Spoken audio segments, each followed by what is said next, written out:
નમસ્કાર ખેડૂત મિત્રો, આપણી યુટ્યુબ ચેનલમાં સર્વેનું સ્વાગત છે। હવે આપણે મગફળીના બિયારણના પટની વાત કરીએ તો એમાં ઘણી કંપનીની દવાઓ અલગ અલગ આવતી હોય છે। એમાં આપણે વાત કરીએ તો ખર્ચાની તો 60 રૂપિયાથી 450 સુધીનો ખર્ચો પટમાં થતો હોય છે। તો તમે કેવી દવા સિલેક્ટ કરો એના ઉપર આધાર રાખે। પહેલાં તો જે પ્રાકૃતિક ખેતી કરતા હોય એ ખેડૂત મિત્રો મગફળીમાં પટ આપવાનું હોય તો એ પ્રાકૃતિક કૃષિ કરતા હોય એટલે પ્રાકૃતિક ખેતી જે કરતા હોય એ ખેડૂત મિત્રોને મગફળીનો પટમાં ખાસ ધ્યાન રાખવાનું છે। બીજામૃતનો પટ નથી આપવાનો, એની જગ્યાએ ઘન જીવામૃત 20 કિલો બિયામાં 1 કિલો ઘન જીવામૃતનો પટ આપવાનું છે। કારણ કે મગફળીના બિયા હોય છે એની ફોતરી સાવ નરમ હોય છે, એટલે બીજામૃતનો પટ આપવાથી જ એની ફોતરી નીકળી જતી હોય છે, એવા પ્રશ્ન આવતા હોય છે। તો એની જગ્યાએ ઘન જીવામૃતનો પટ આપવો। હવે આપણે જો રાસાયણિક દવાની વાત કરીએ તો ઘણી મળતી હોય છે, એમાં થોડીક સ્ટાન્ડર્ડ દવા છે એની હું તમને અહીંયા મેં લિસ્ટ કરેલું છે, હું એ તમને જણાવું। એમાં ફૂગની પણ અલગ છે, મુંડા એટલે કે ઘેણ અને વાઇડ ગ્રોપ, મુંડા અને વાઇડ ગ્રોપ અથવા ઘેણ પણ અમુક જગ્યાએ કહેતા હોય છે, એની પણ દવા અલગ છે। હું કહે કે કઈ ફૂગ માટેની છે કઈ એ છે। જો BASFનું 60 એક આવે એ ફૂગ માટે આવે છે। સિજન્ટા કંપનીનું વિક્ટ્રેટો ફૂગ માટે સારું હોય છે। બાયર કંપનીનું એવરગોલ એ પણ ફૂગ માટે સારું હોય છે।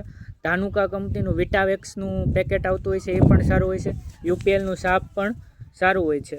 આ બધી જેટલી બધી ફૂગ માટેની હતી। જો કે BASF 60 સિજન્ટા વિક્ટ્રેટો, બાયર એવરગોલ, ધાનુકાનું વિટાવેક્સ ને UPLનું સાપ, આ બધી દવા ફૂગના પટ માટે આપવાની હોય છે। પછી બીજી વાત કરીએ તો જમીનમાં કેવી રીતે મુંડાનો જે પટ છે એ ખર્ચો 60થી 450 સુધીનો થતો હોય છે। એમાં જમીનના પ્રત ઉપર આધાર રાખતી હોય છે, કઈ પ્રકારની જમીન છે એ પ્રમાણે મુંડાનો પટ આપવાનો હોય છે। કેટલો અટક ક્યારે થાય છે, કઈ સમયે વાવણી થાય છે એ પ્રમાણે મુંડાનો પટ આપવાનો હોય છે। તો મુંડામાં આપણે વાત કરીએ તો બાયરનું ગોચો આવે છે, બાયર કંપનીનું લેટેન્ટાઈ પણ આવે છે, થાયોમિથોક્ઝામ અને FS ગોદરેજ કંપનીનું થાયોમિથોક્ઝામ અને ઇફકો કંપનીનું પણ થાયોમિથોક્ઝામ આવે છે। અને GSP PCT 410 GSP કંપનીનું PCT 410 ફૂગ અને મુંડા માટે બે માટે પટ આપવા માટેની દવા છે। પછી GSPનું ક્લોથિયાનિડીન એ પણ મુંડા માટેનું આવે છે। આ બધી મુંડા માટેની દવા હતી। એમાંથી તમે જો આપણે વાત કરીએ તો 100 ml 100થી 120 ml પાણીમાં દ્રાવ્ય કરી 100થી 200 mlમાં દ્રાવ્ય કરી 100 ml પટ આપી અને પછી આપણે સૂકવી દેવાના હોય છે, પંખા નીચે બિયા સૂકવી દેવાના હોય છે। એમાં પહેલાં વાત કરીએ તો પહેલાં ફૂગ એટલે કે પહેલો પટ છે એ ફૂગનાશકનો આપવાનો હોય છે, એટલે કે પહેલાં ફંજીસાઇડ એટલે ફૂગનાશકનો પટ આપવાનો હોય છે। પછી ઇન્સેક્ટિસાઇડ એટલે કે આ મુંડાની એનો પટ આપવાનો હોય છે।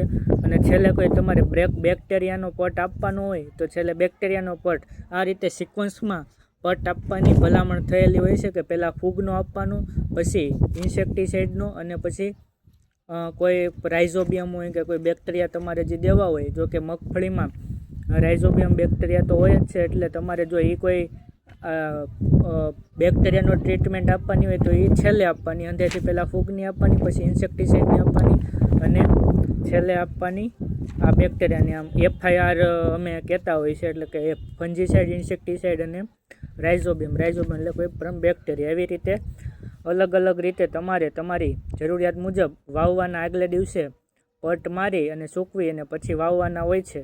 નમસ્તો, આભાર।